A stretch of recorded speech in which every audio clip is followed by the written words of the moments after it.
Watch and burn. Hey, so today I wanted to discuss Wim Merton's, pronouncing this one will be fun, Strategie de la Rupture. I probably butchered that, and I apologize. This came out back in 91. It was re-released by EMI back in 2008. And this record for me, this is one of the earlier works of his that I managed to get my hands on. And all it is just his voice and the piano. So it's really, really stripped down. And I find that overall the album feels restrained, which is something that I really like about it because when you limit the instruments that you're working with, you know, you're forced to pull that much more out of the ones that you are working with because, did I say that right? I'm not entirely sure. But when you limit yourself to one instrument, or two if you count your voice, you find that you're able to pull more creativity out of it because, like I said, the walls that you've set have forcing you to.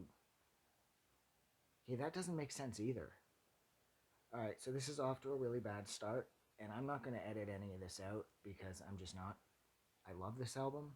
I love how it's just his voice because I love his voice, and the piano because I love what he does with the piano, and I love how traditionally live he chooses to play the piano full time for the entire concert, and I know why because for me, I mean, I think that's his instrument of choice, and he sounds so natural on the piano that it makes sense that it would be.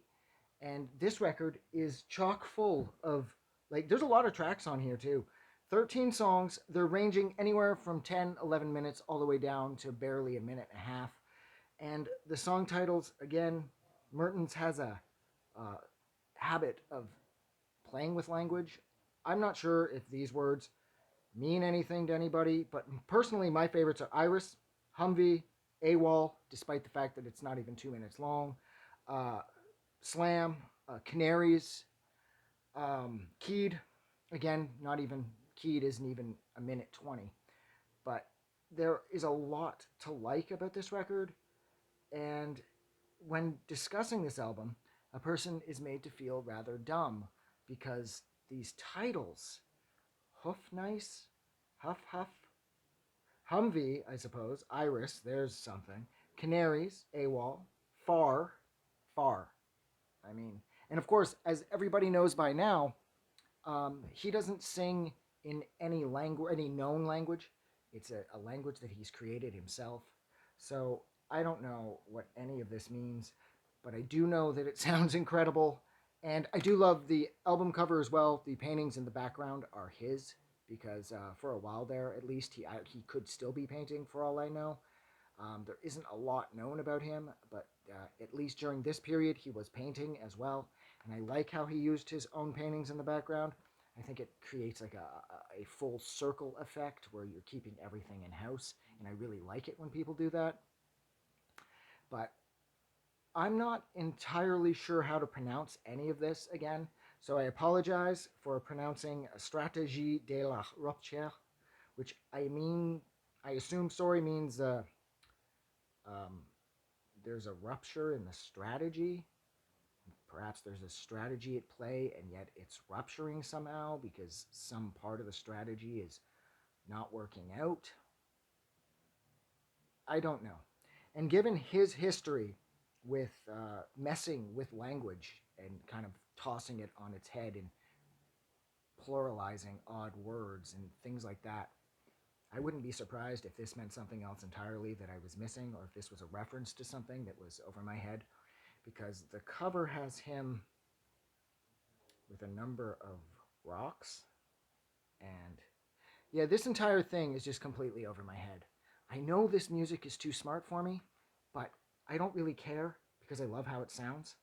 And I absolutely love him. And I've loved him for years. And I'm going to love him for the rest of my life. And this record, being as stripped down as it is, it really works. Sometimes when people who are known for larger compositions they try to strip things back and it doesn't work. Well, this was amazing. He knocked this one out of the park, and technically speaking there isn't a bad song on here, but like I said, Iris, Humvee, AWOL, Canaries. Actually, no, I really like Wia, or WIA too. That's true. I don't even know what the hell these titles mean. But this record's incredible. So I'm going to stop talking about it now because I don't get really any of this title wise. I don't get it at all. But I do love the music, and I love Mertens. I love everything he's done in some way, and this record is certainly no exception. This is one of my early favorites. So I'm going to go, and I think I've stuttered and fucked up enough throughout the course of this.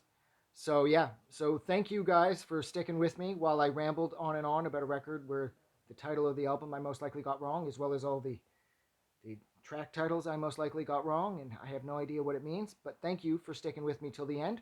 It's awesome. I really appreciate it.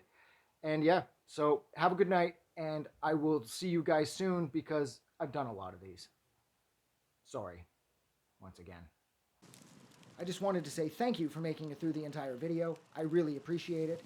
And I'm going to remind everyone one more time, even though I've probably already done this in the video that you just watched, to please click the like button as well as the subscribe button because it helps this channel grow. And thank you for hitting like and subscribe, and we will see you guys really soon.